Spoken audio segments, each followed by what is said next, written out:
Mais uma vez, boa noite a todos. Boa noite. Que a paz doce de Jesus esteja nos nossos corações.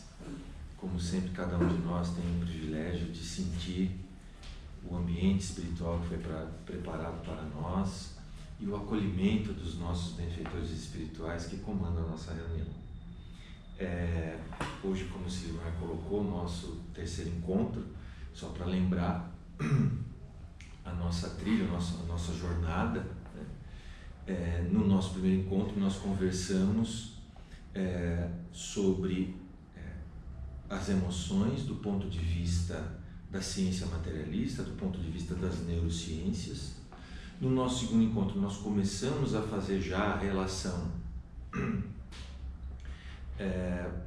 da inteligência emocional, das emoções, já caminhando no encontro com a ótica espírita. Para isso nós analisamos o capítulo do o capítulo do Livro dos Espíritos, Sede Perfeitos, né? Um capítulo um dos mais fáceis para a gente executar, como a gente conversou. E hoje, né, a gente vai aprofundar ainda mais na loucura, né? Inspirados, né, pelo aquele pensamento do Shakespeare, há muito mais coisas entre o céu e a terra do que sonha a sua vã filosofia, né? E hoje a gente vai mergulhar nisso daí. Então, nós vamos iniciar com o famoso e importantíssimo capítulo 14 do livro A Gênese, intitulado Os Fluidos. E lá a gente já começa com a nossa primeira loucura. Por quê? Já na introdução fica muito claro que o mundo espiritual é material. Sim ou não, gente?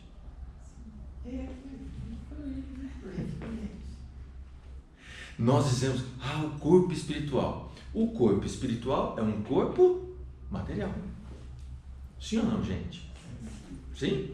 Vamos lembrar, né? Nós temos 3 princípios formadores do universo, né? Da nossa realidade: Deus, Espírito e matéria. Deus é a inteligência suprema, a causa primária de todas as coisas.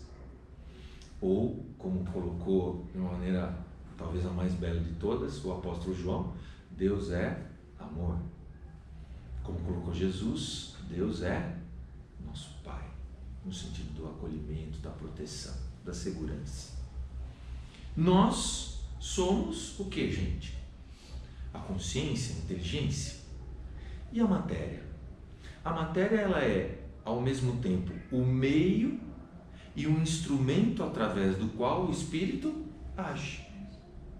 Segundo todo o desenvolvimento que o Kardec faz nesse início do capítulo, e que já estava apontado lá no Livro dos Espíritos, aqui ele vai apenas desenvolver o conteúdo, nós devemos lembrar que toda a matéria tem uma origem única. Qual é essa origem única? Fluido cósmico universal. A partir deste fluido cósmico universal, todo o mundo material é estruturado. Então, eu gosto de lembrar do nosso baldinho de Lego. Na minha época, há 75 anos, chamava Poli, né? Depois virou Lego. Então, como é que é, né? A gente pega um baldinho de Lego e aí a gente monta um aviãozinho.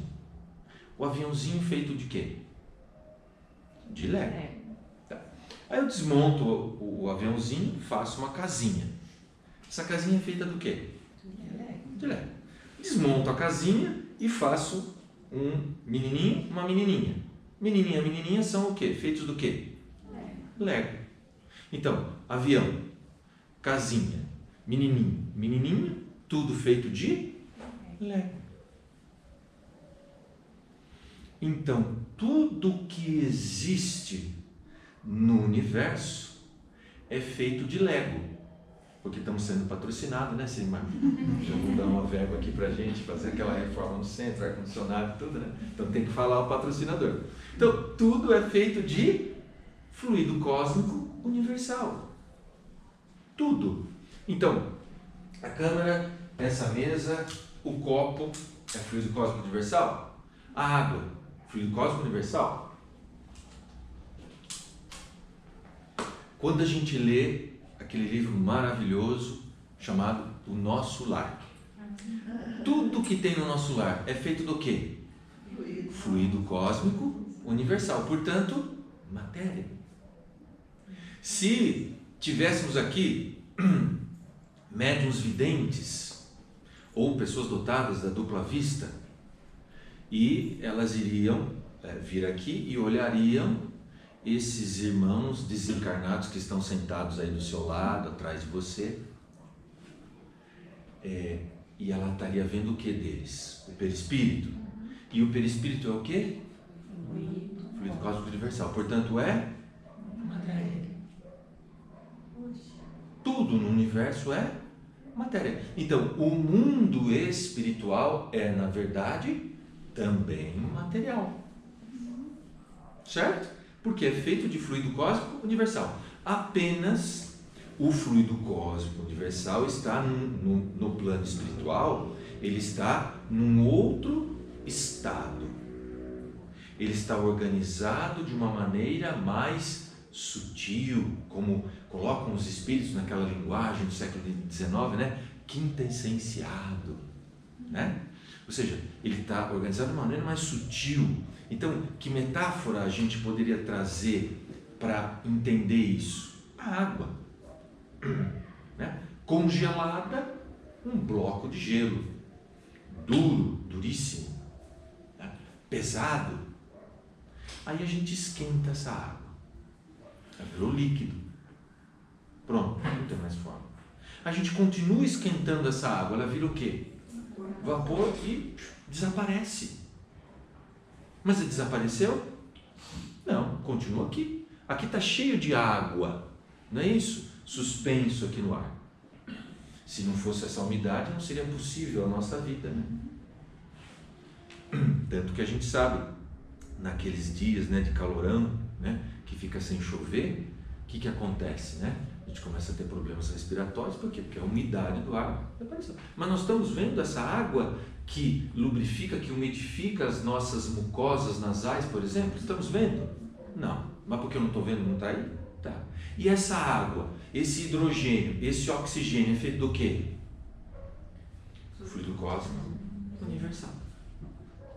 Então, a primeira coisa que nós precisamos entender, tudo no universo é feito de fluido cósmico universal. Portanto, tudo no universo é matéria. Porém, essa matéria se apresenta em, vamos assim dizer, infinitos graus de sutileza. Desde o mais grosseiro, o nosso mundo aqui, né, aquilo que a gente chama de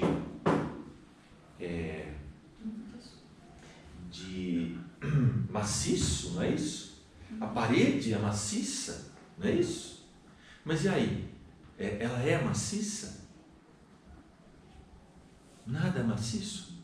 E aí a gente pode viajar na loucura, a gente chama os nossos irmãos da mecânica quântica, né? Eles vão dizer, olha, na verdade isso que a gente está vendo aqui que é maciço tem mais espaço vazio, né, do que matéria, porque se a gente voltar lá em 1914, se não me engano é o tal do Rutherford, que fez o modelo que a gente conhece de átomo, né? No núcleo nós temos prótons e nêutrons, e orbitando em torno desse núcleo a gente tem elétrons, não é isso? Então, se a gente olhar um átomo desse, tem mais o quê? Você tem um pontinho lá, né? Hidrogênio, por exemplo, né? Você tem lá um pontinho que é o próton, um pontinho que é o nêutron no centro, nesse modelo antigo, né? Porque hoje a gente já sabe que a coisa é muito mais complexa. Você tem quarks, você tem leptons, você tem bóson e por aí vai, né? Força fraca, força forte, enfim. Então, nesse modelo mais simplificado. E um pontinho que é o elétron girando em torno disso. Ora, o que eu tenho? Muito mais espaço vazio do que matéria. A gente sabe que não existe espaço vazio, porque tudo é fluido cósmico universal, a gente só não está reconhecendo, né? Mas nesse modelo é vazio. Ora, a parede é feita do quê? De átomos. E aí? O meu corpo, o seu corpo é feito de Átomos. Qual a maior composição do nosso corpo? Água. Nós estamos vendo isso? Não.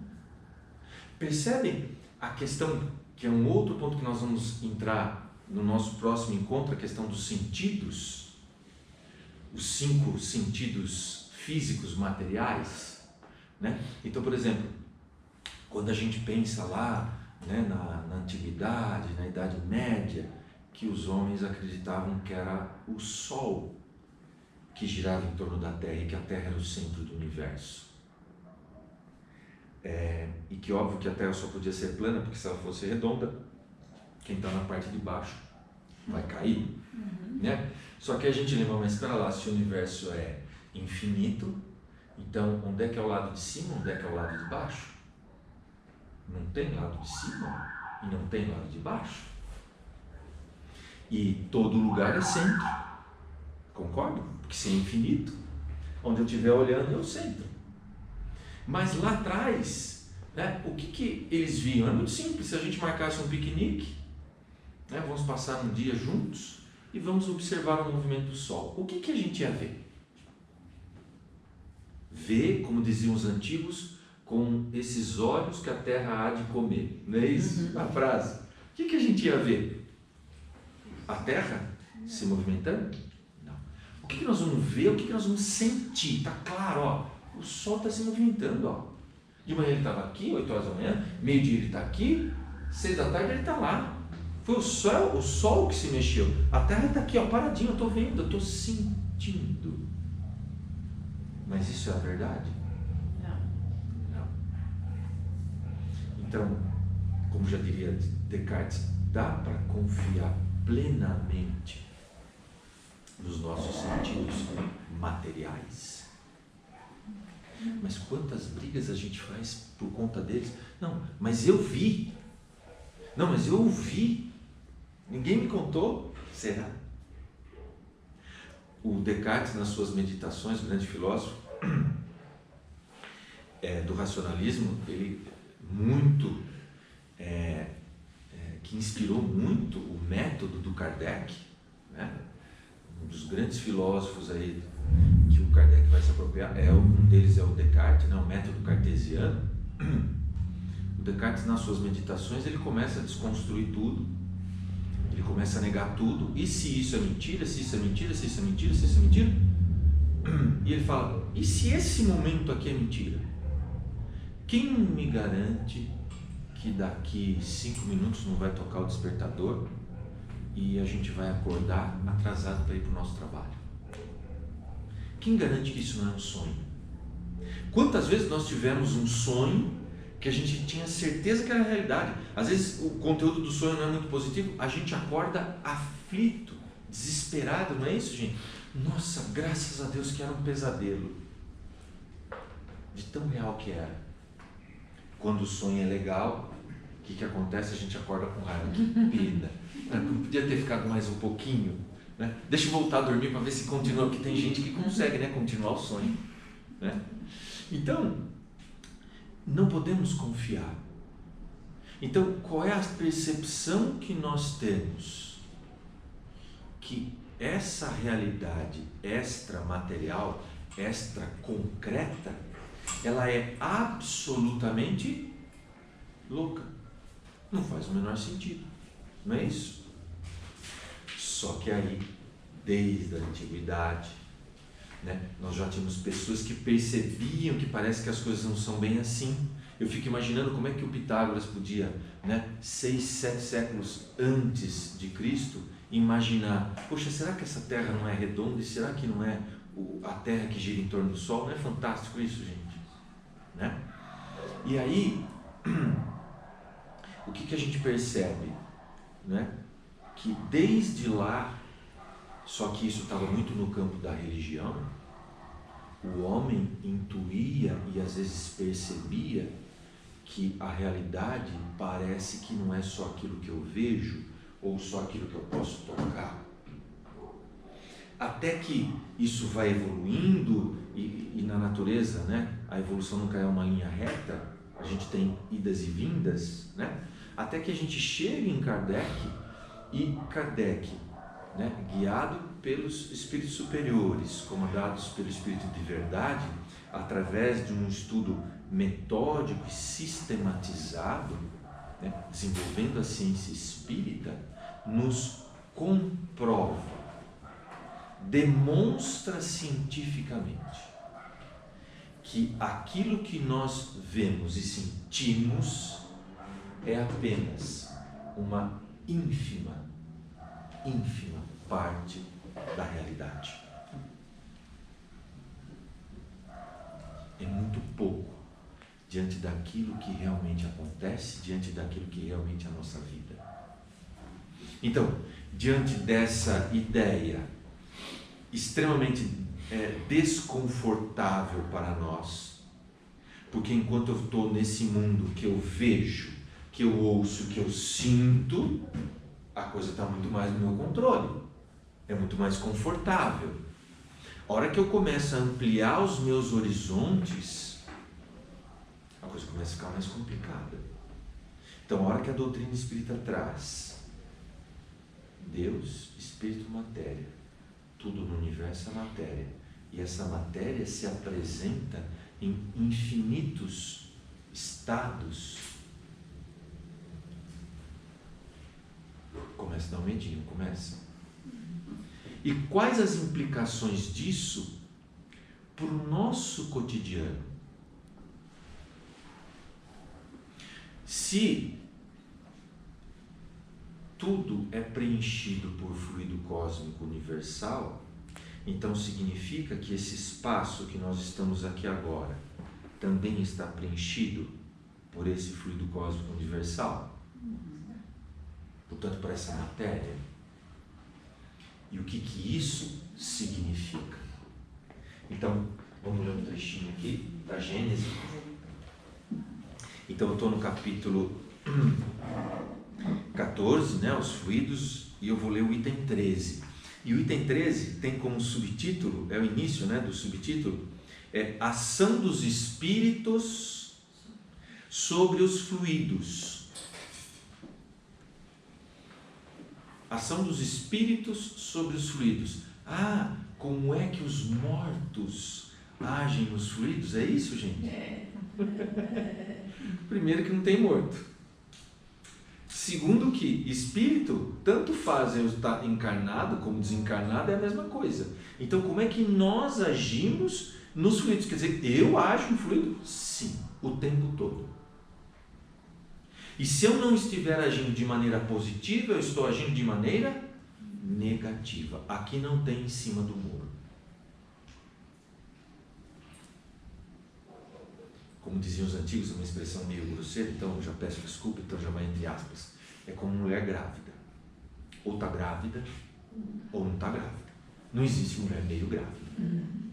Então, ou eu estou agindo nessa atmosfera fluídica de uma maneira positiva e construtiva, ou eu estou agindo de maneira negativa e doentia, patológica muitas vezes. Continuação do subtítulo: Criações fluídicas e fotografia do pensamento. Caramba! Fotografia do pensamento na verdade é um pouquinho pior que isso, porque na época não tinha cinema. Porque se tivesse, ele colocaria cinema, filme do pensamento. Tudo que eu e você estamos pensando está se refletindo na nossa atmosfera fluídica. Aí a gente já começou a entender a cartomante, fica fácil, porque o espírito está do lado dela, ou se ela tiver o dom da dupla vista, se ela for vidente, ela vê o que está passando e ela vai falar exatamente aquilo que eu quero ouvir. Esse é o segredo do marketing, não é? O que eu tenho que dizer para o meu cliente? Aquilo que ele quer ouvir. Por isso que aquela, você já foi naquela? Não, aquela é muito boa. Não, será que ele acertou tudo? Claro. Claro. Fica muito fácil. Então, olha o que o Kardec diz. Os fluidos espirituais, que constituem um dos estados do fluido cósmico universal, são, falando de modo apropriado, a atmosfera dos seres espirituais. São o elemento do qual extraem os materiais sobre os quais operam. Ou seja, o tempo todo nós estamos operando os fluidos, a energia. Mais à frente, no item 14, olha o que ele diz. Isso é muito importante. O pensamento e a vontade, e aqui vontade significa sentimento, emoção, são para o espírito aquilo que a mão é para o homem. Pelo pensamento, eles imprimem a tais fluidos esta ou aquela direção. Eles o aglomeram, os combinam ou o dispersam, formam com esses materiais conjuntos que tenham uma aparência, uma forma, uma cor determinadas, mudam suas propriedades como um químico altera as propriedades dos gases ou de outros corpos, combinando-os segundo determinadas leis. É a grande oficina ou laboratório da vida espiritual, que lá no Livro dos Médiuns vai ter o título de Laboratório do Mundo Invisível. Certo? Então, o que eu entendo disso para a nossa vida? O que isso diz respeito à nossa vida, ao nosso cotidiano, ao meu dia a dia? O que isso diz respeito, gente?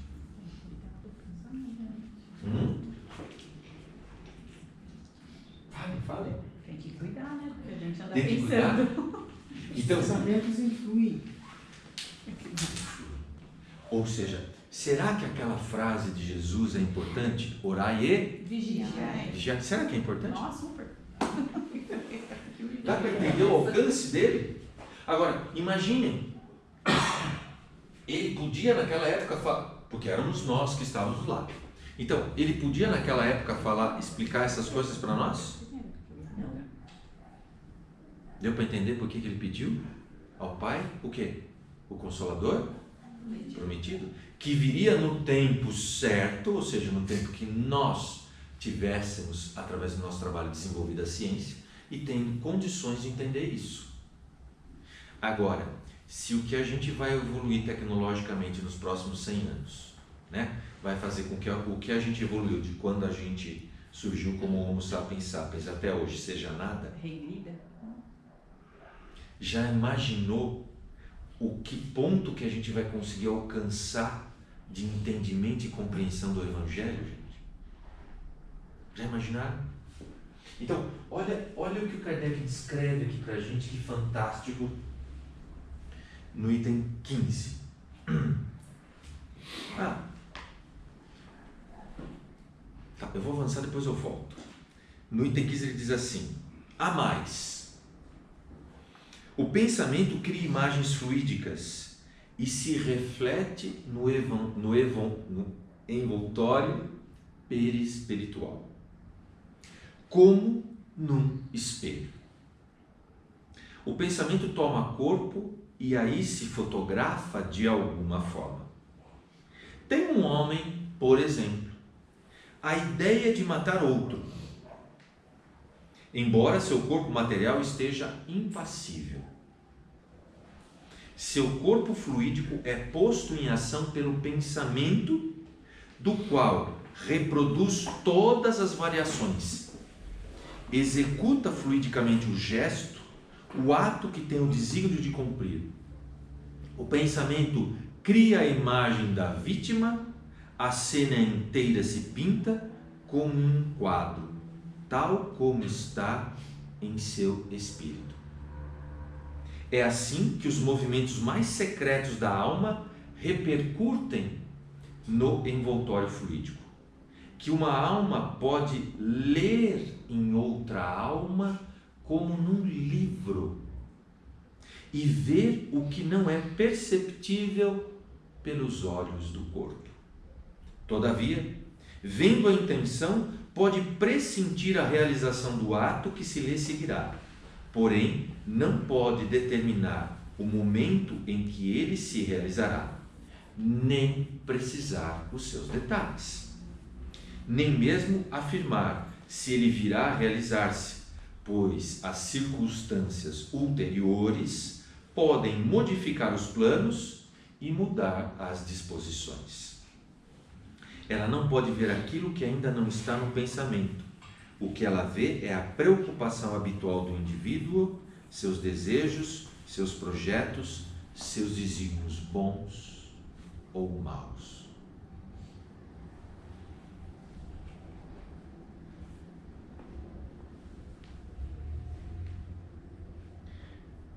Além disso, só um outro trechinho para a gente encerrar aqui as nossas leituras.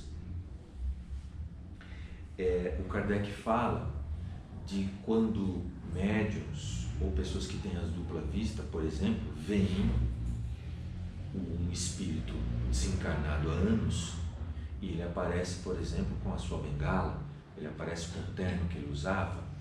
A gente tem um exemplo lá no livro dos médiuns bem interessante da tabaqueira, né? Que o espírito aparece lá com a caixinha dele de rapé. Lembram-se disso? Então, como que isso é possível? Ele morreu, a bengala dele ficou aqui. Mas a bengala é igualzinha. O que é aquilo, gente? Uma criação fluídica. E como é que o espírito faz isso? Vai lá num torno, coloca lá o fluido, é assim?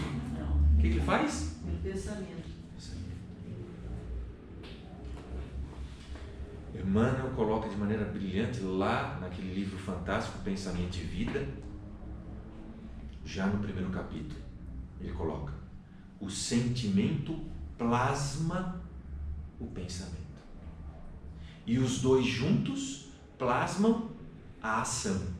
E a ação cria a nossa realidade. Se eu estou com raiva, ódio, eu vou ter pensamentos de perdão? Não. Percebe? Então, a importância de nós entendermos como nós estamos combinando razão e emoção, pensamento e sentimento na criação da nossa realidade, e vamos colocar entre aspas aqui, do nosso destino.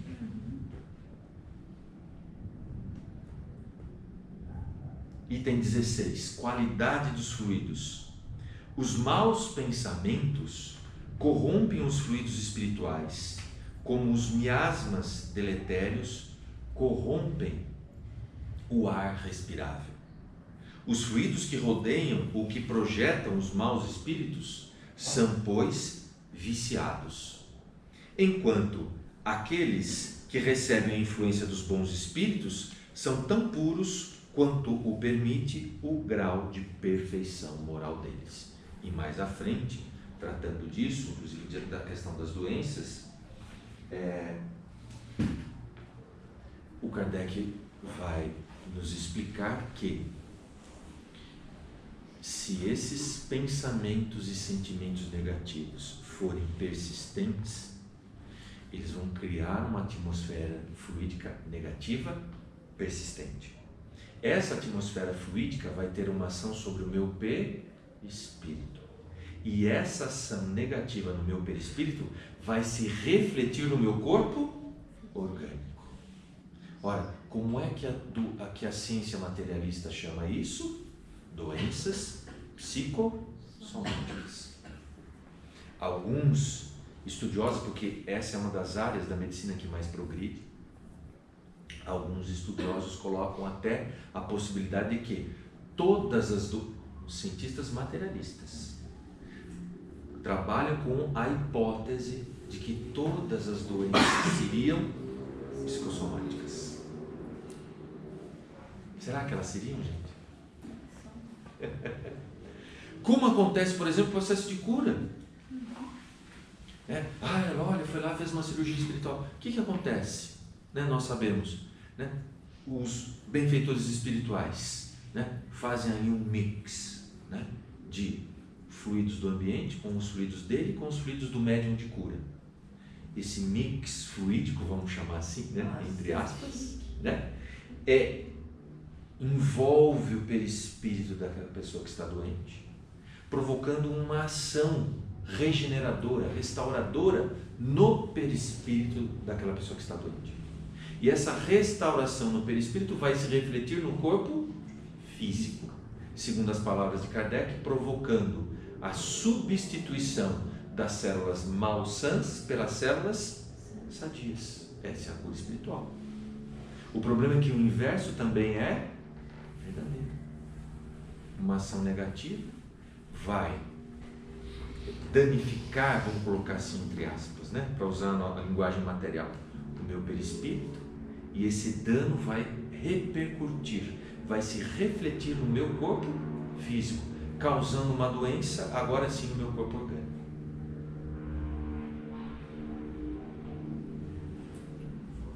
Qual que é o recado para a gente? Qual que é a provocação, gente? Quando Jesus diz, pelas suas palavras sereis condenados ou justificados, depende da tradução. Onde está o teu tesouro, aí está o seu coração. A gente percebe o tempo todo Jesus se referindo, né, ao cultivo da nossa emoção. Como se o nosso mundo interior fosse um jardim. Como está o nosso jardim? Como é que é um jardim? A gente vai lá na loja, conversa com o arquiteto, ele orienta, a gente compra tudo que precisa, mostra as fotos para ele e tal. Ah, faça assim, assim, assim, leva isso, leva. A gente chega lá, monta aquele jardim lindo, maravilhoso, e aí? O jardim está pronto, e aí, gente? Está lindo, pronto, o jardim está pronto, está lindo. É só admirar o jardim? Como é que é? Tem que cultivar? Tem que dar uma regadinha uma vez por mês, mais ou menos? Dá? Não. Dependendo da planta. Tem que tirar as ervas daninhas. Isso. Dependendo do que eu tiver ali, eu tenho que fazer um procedimento de manhã, outro de tarde. Não é isso?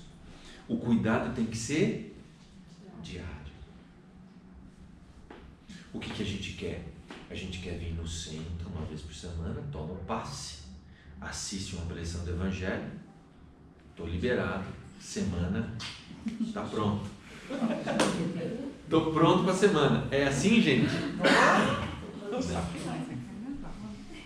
Eu preciso cuidar dos meus pensamentos e das minhas emoções. E aí a pergunta é, como eu tenho alimentado eu enquanto alma? O corpo precisa de alimento? Então, vamos lá. Eu vou abrir a geladeira e vou pegar um arroz que está lá há 15 dias, já todo embolorado, estragado, eu vou comer? Não. Vou? É inteligente fazer isso? Não. Mas eu me alimento enquanto espírito de mágoa. Não é pior que o arroz embolorado? Não é muito pior que aquela comida estragada? Eu alimentar-me, né? Porque, como é que a gente fala, né? Alimentar meu espírito. Lembra, né? A gente tem um corpo, a gente é o espírito, né? Então, eu alimentar o meu mundo emocional com mágoa, pode. Com raiva, pode. Eu saio dirigindo no trânsito, levo uma fechada, xingo, brigo, fico com raiva, isso pode. Mas a comida tem que ser Sem glúten, sem lactose. sem glúten, sem lactose, zero gordura, né? E assim, percebem o contrassenso? O que é mais importante? Qual é a prioridade? Tudo vem de onde? Por esta ótica que a doutrina espírita que o Kardec está nos colocando. Onde começa verdadeiramente a minha saúde? Claro, é óbvio que eu preciso trabalhar nos dois sentidos, né? O eurotúnel, né? Colocamos lá uma broca do lado francês, outra do lado inglês, vamos furar, a coisa vai sair muito melhor, muito mais rápido. Mas qual é o mais importante? Porque é Ele que comanda o restante. Adianta eu ter um corpo absolutamente saudável e ser, enquanto espírito, absolutamente doente? O que vai acontecer? A minha condição espiritual doente vai tornar o meu corpo doente. Então, se eu preciso sim cuidar do meu corpo, e preciso muito, porque o nosso corpo é um tesouro que nós recebemos da providência divina, que nos deu essa oportunidade maravilhosa da reencarnação. Será que a gente é verdadeiramente grato por isso? Será que a gente tem a ideia da dificuldade que é reencarnar, do trabalho que é preparar uma reencarnação? E será que a gente tem noção que o nosso corpo ele é perfeito para a experiência que nós precisamos ter aqui? E normalmente, por conta do nosso ego, a gente não gosta do nosso corpo. Olha só. Muitas vezes a gente rejeita o nosso corpo, porque não está de acordo, segundo a minha loucura, com o padrão que a sociedade colocou. Mas eu vim aqui para atender os padrões da sociedade, gente? Não. Então, esse corpo ele é maravilhoso, ele é um tesouro e nós precisamos cuidar, sim, é nosso dever cuidar da melhor maneira possível, sim. Temos que ser vaidosos no bom sentido do termo, de sermos cuidadosos, porque esse corpo é um tesouro, é uma bênção de Deus e eu preciso ser grato a Ele. Então, quando eu cuido com carinho desse corpo, eu estou também sendo grato a Deus por esse tesouro que é o meu corpo, que me dá a oportunidade de agir nesse mundo. E a gente só lembra disso quando a gente fica doente. Como é terrível ficar limitado, não é, gente? Então, precisamos cuidar do corpo? Sim, porque ele é maravilhoso, é uma bênção de Deus. Mas se eu preciso cuidar das coisas do corpo, imagine das coisas do espírito, da alma. Se eu preciso alimentar o meu corpo com coisas saudáveis, se eu preciso exercitar o meu corpo de maneira saudável, o que eu não preciso fazer com o meu mundo íntimo? E aí a pergunta é, como temos alimentado o nosso mundo íntimo? Como temos alimentado os nossos pensamentos? Como temos alimentado as nossas emoções? O que temos procurado ver, assistir e ler? Qual é o nosso menu emocional? Qual tem sido a nossa dieta de pensamento? Que tipo de pensamento temos alimentado dentro de nós? Que tipo de notícia nós temos verdadeiramente dado importância? Porque o que é que realmente importa, gente? Então, quando eu acolho um pensamento negativo, um sentimento negativo, quando eu combino essas duas coisas, eu automaticamente, de maneira inevitável, inexorável, implacável, eu estou modificando a minha atmosfera fluídica. Então, se esse binômio pensamento-sentimento, ele está voltado para um sentido positivo, construtivo, então essa atmosfera fluídica será positiva e ela vai atrair outros espíritos que estão nessa sintonia, vibração.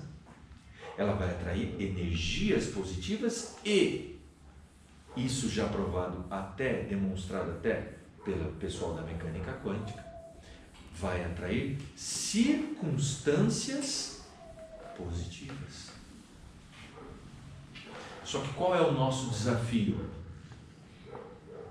O inverso é igualmente inexorável, implacável. Se eu alimentar pensamentos, sentimentos negativos, eu vou plasmar uma atmosfera fluídica perturbadora. E essa atmosfera fluídica perturbadora irá atrair espíritos também num estado de perturbação, trazendo energias negativas. Daí nós lembrarmos de Paulo, se não me engano, carta aos Coríntios. Estamos sempre acompanhados pelas nossas ou das nossas testemunhas. Sempre.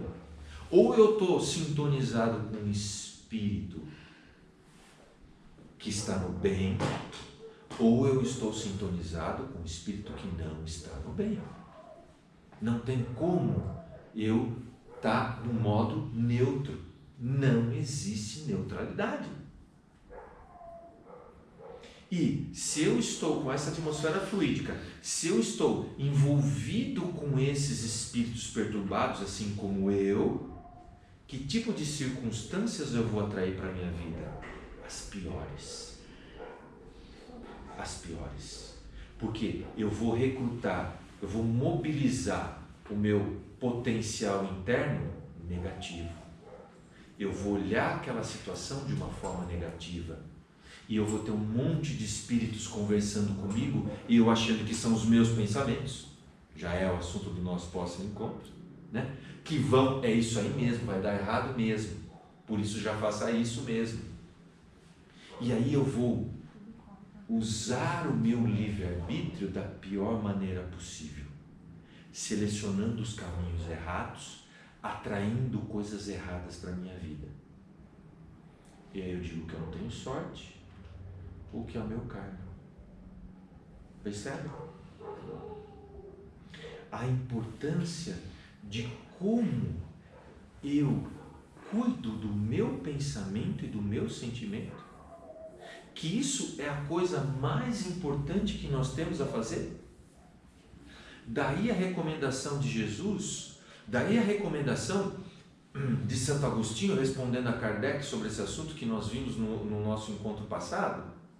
Por exemplo, da meditação, quando Jesus diz: recolhe-te no íntimo do teu coração, na intimidade dos teus aposentos, não é isso? O que Jesus está orientando ali? Meditação. São vários os momentos do Evangelho em que há referência de que Jesus ia buscar a meditação. No momento mais difícil, como ele se preparou para a prisão?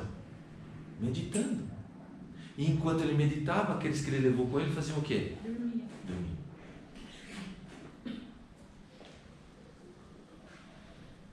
Será que nós estamos no sono da alma?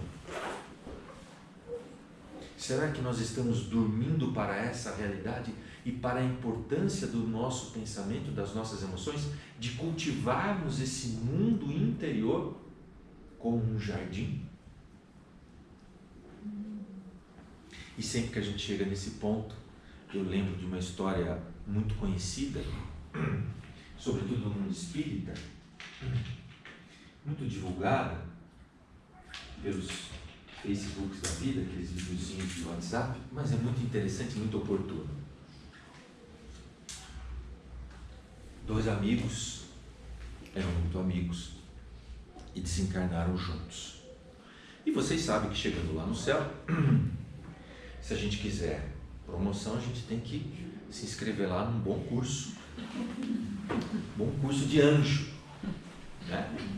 E eles estavam lá no curso de anjo, fazendo lá, a primeira parte do curso era toda teórica, e aí, finalizando a parte teórica, o instrutor, o mentor lá do curso de anjo, lá do plano espiritual, passou uma atividade em duplas, uma atividade interativa. Qual era a atividade? Eles tinham que vir aqui para a Terra, para o mundo material, e eles tinham que, de alguma forma, praticar uma boa ação, mas tinha que ser uma boa ação criativa. Não valia ajudar a velhinha a atravessar a rua, tirar gatinho da árvore. Tinha que ser algo criativo. E os dois eram tanto quanto atrapalhados e ficaram lá desesperados. Meu Deus do céu, o que a gente faz? O que a gente faz? E as horas passando e nada. Aí um cutucava o outro, mais pessimista, falava: meu Deus do céu, que vergonha, nosso primeiro exercício a gente já não vai entregar, né? Já vamos perder de WO, como é que nós vamos fazer isso? Imagina que as outras duplas não estão fazendo, né? E aí, aquele desespero, tá chegando o pôr do sol, os dois estão lá em cima de uma montanha, pensando, lamentando. Eles observam dois camponeses voltando para casa do trabalho, com a trouxinha nas costas, né, marmitinha, conversando, fumando lá o seu cigarrinho. E aí um olha para o outro e fala assim: já sei, vamos fazer o seguinte, vamos dar por algumas horas o poder de tudo o que esses dois aí desejarem acontecer. Rapaz, olha a confusão que você vai arrumar. Você tem outra ideia? Olha, já está acabando o prazo do nosso exercício. Você tem outra ideia? Não. Então vamos lá, que é melhor do que não entregar nada. Tá bom. Aí eles vão acompanhar o efeito. Os dois camponeses, né, chegaram lá no topo da colina, se despediram, tarde, compadre, e cada um foi para sua casa. Eles acompanharam o primeiro. O primeiro estava caminhando, né, pensando na vida. Daqui a pouco ele viu um grupo de pássaros, um bando de pássaros, indo na direção do seu sítiozinho, muito humilde, da sua plantaçãozinha, muito pequenininha, uma rocinha ali de milho. Ai meu Deus, agora esses passarinhos vão lá, vão comer tudo meus milho. Que bom seria se a minha plantação fosse enorme, para poder alimentar todos esses passarinhos e a minha família também. O que aconteceu? Ela acabou de falar, a colina inteira virou aquela plantação maravilhosa. Olha que o camponês viu aquilo, tomou um susto. Falou: meu Deus do céu, estou tendo alucinação. Saiu correndo. No que ele saiu correndo, tropeçou, caiu de cara no chão. Olha que ele olhou o porquinho dele. Ele pegou o porquinho, coitadinho meu porquinho, sempre escapando, também aquele chiqueiro, tem mais buraco que cerca. Olha que perigo esse porquinho aqui, se algum predador pega ele. Aí pegou o porquinho com todo carinho para levar ele. Aí ele falou, pensando, levando o porquinho, foi pensando: que bom seria, né, se eu pudesse fazer um chiqueirinho bonito para acomodar esses porquinhos com carinho, com conforto. Daqui a pouco ele olha o chiqueiro, aquele luxo, aquela coisa maravilhosa, tinha até fonte luminosa, né, para os porquinhos. No que ele viu aquilo, ele falou: meu Deus do céu, eu devo estar morrendo, estou tendo alucinação. Largou o porquinho e saiu correndo. A hora que ele foi entrar em casa chamando a mulher, casa simplesinha, batente embaixo, esqueceu de se abaixar, aquela pancada, pá, caiu para trás. Meio zonzo, olhou: puxa vida, que bom seria se eu pudesse dar para minha família uma casinha melhor, mais confortável, mais aconchegante. Daqui a pouco, aquele casão avarandado, espraiado, maravilhoso. Ele falou assim: não é possível, eu não vou morrer, eu já morri, já era. Nesse instante, ele escuta o compadre dele gritando: compadre, compadre, socorro, socorro. E ele olha para o compadre dele tudo rasgado, tudo sujo. Ele fala: compadre, o que aconteceu? Eu estava com você agora, ali até agora, não tinha nada. Ele falou: compadre, uma desgracença. Mas como assim uma desgracença? Não se despediram? Despedimos? Pois então, olha que eu saí, eu vi aqueles bando de passarinho desgraçado para atacar a minha plantação. Eu falei assim: ah, seus desgraçados, a plantação já não dá nem para nós, ainda vocês vão lá comer tudo minha plantação? Olha, eu queria que saísse umas labaredas de fogo no chão para torrar vocês. Nesse instante minha plantação começou a pegar fogo. Aí eu fiquei desesperado, saí correndo, gritando à mulher para socorrer a nossa plantação. Tropecei no porco, maledeto desgraçado, escapou de novo daquele chiqueiro, essa porcada que só me traz problema. Se pudesse explodisse aquilo lá de tanta raiva que eu estou sentindo. Ufa, o nosso chiqueiro explodiu. Aí eu saí correndo, mulher. Fui entrar em casa, dei com a testa no batente da porta. Falei: essa casa desgraçada que não serve para nada. Quando chove mais dentro que fora. Nesse instante a casa explodiu com prata. Aí o outro anjo cutucou, falei que ia dar confusão, olha o que você arrumou. Aí os dois falaram, e agora, como é que nós vamos arrumar essa situação? Bom, não vai ter jeito, nós vamos ter que chamar o nosso instrutor. Subiram lá para o céu, contaram toda a história para o instrutor. O instrutor riu muito e ele falou, tá bom, instrutor, agora que o senhor riu, você podia dizer como é que nós vamos arrumar essa situação? Ele falou assim, olha, na verdade, vocês não fizeram nada. Mas como assim? Olha a confusão. Não. Esse poder de tudo que a gente pensa e sente acontecer, Deus deu ao homem quando Ele criou o homem. Não está escrito que Deus criou o homem à sua imagem e semelhança? Onde está a nossa imagem e semelhança a Deus? Na nossa capacidade de pensar e de sentir, na nossa capacidade de planejar abstrato e realizar. Então, nós já temos esta capacidade. E aí, eu me lembro daquela passagem belíssima do livro A Gênese, se não me engano, capítulo 13, em que Abraão está numa conversa, como diriam os jovens, Abraão está num papo meio tretado com Deus.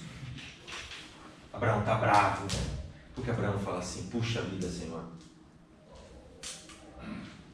eu sou um servo tão fiel, eu estou quase beirando o cenzão, não é isso? E eu não tenho nem um filho, pedi só um filhinho, você até agora, nada. E aí, naquela época, ouvia-se a voz de Deus, direto, né? Hoje a gente não ouve mais, gente? A gente não ouve mais a voz de Deus? É tanta mensagem no WhatsApp que não dá tempo de escutar Deus, né, gente? Naquela época não tinha o WhatsApp, então as pessoas conseguiam escutar Deus. E aí então, diz o texto bíblico que Abraão ouve a voz de Deus, que diz para ele o seguinte, Abraão, sai da tua tenda. Olha a metáfora do texto. A importância de nós sairmos dessa tenda das crenças limitantes que nós colocamos na nossa cabeça. E Abraão ouve aquilo, o que o Abraão faz? Sai da tenda. E a hora que o Abraão sai da tenda, Deus diz a ele, Abraão, conta as estrelas do céu se tu podes. E aí a gente fica imaginando como é que era o céu daquela época no Oriente Médio. Então Abraão olha para aquilo, fica deslumbrado e fala, Senhor, quer dizer, como que eu posso contar isso? E Deus diz assim para ele, então meu filho, eu quero te dar filhos, eu quero te dar uma descendência na proporção dessas estrelas, e você vem me pedir um filho. O que dizem os sociólogos, antropólogos, historiadores? Que todos nós que somos educados na cultura do mundo ocidental somos filhos de Abraão. Porque somos da civilização judaico-cristã. Somos todos filhos de Abraão. Então, pergunto, Deus cumpriu ou não cumpriu a promessa de Abraão? Então, qual é a provocação desses textos nessa noite para nós?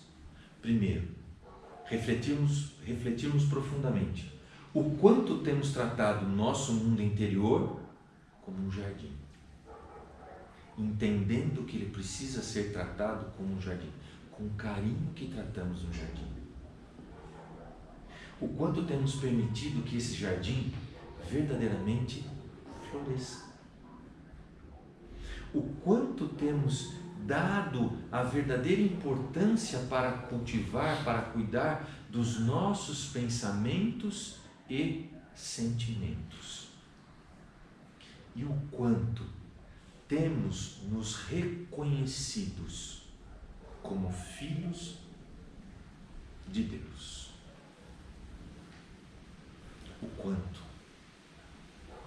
temos nos reconhecido filhos de Deus? Será que temos percebido o quanto temos pensado pequeno? O quanto temos sentido pequeno? O quanto temos deixado de lado o amor universal que invade a nossa vida e que comanda e rege o universo, porque Deus é amor? Será que temos tido consciência das possibilidades que temos na nossa vida, dos talentos que recebemos e o quanto podemos realizar? E além disso, será que nós usufruímos e saboreamos de todo acolhimento, de toda a proteção que o nosso Pai eterno nos concede através da convivência com os nossos benfeitores espirituais, os nossos protetores espirituais, que independente dos nossos pensamentos, das nossas posturas e das nossas atitudes, estão ao nosso lado. Lá no Livro dos Espíritos, nas questões que tratam dos anjos da guarda, o Espírito responde a Kardec: onde você estiver, seja no hospital, seja no cárcere, o teu anjo da guarda, os teus benfeitores espirituais estarão do teu lado. Pode ser que eu não esteja do lado dos meus benfeitores espirituais, e por isso eu não estou sentindo eles, mas eles sempre estão do nosso lado e conosco. Então, que possamos usar esse recurso maravilhoso da providência divina, pedindo que Deus, nosso Pai, que nosso Mestre Jesus, que os nossos benfeitores espirituais nos ajudem a cuidar do nosso pensamento e do nosso sentimento o tempo todo, jamais permitindo acolher ideias de medo, de fracasso, de mágoa, de raiva, porque nós temos um mundo inteiro para conquistar e para vencer, e não podemos perder tempo com essas ervas daninhas. Nós temos um jardim inteiro para fazermos florir, não temos tempo a perder. Que, como sempre, meus amigos, Deus nosso Pai nos proteja e nos guarde na palma da sua mão. Que o Mestre Jesus possa nos envolver com o seu carinho, com o seu cuidado, com a sua paciência, e nos inspirar a termos sabedoria e coragem para aceitarmos o convite que a lição dessa noite nos fez. Que tenhamos todos uma semana de muita paz, de muita luz, e que o nosso jardim possa florir, nosso jardim interior possa florir de uma maneira rica e inspiradora. Obrigado, gente. Muito obrigada.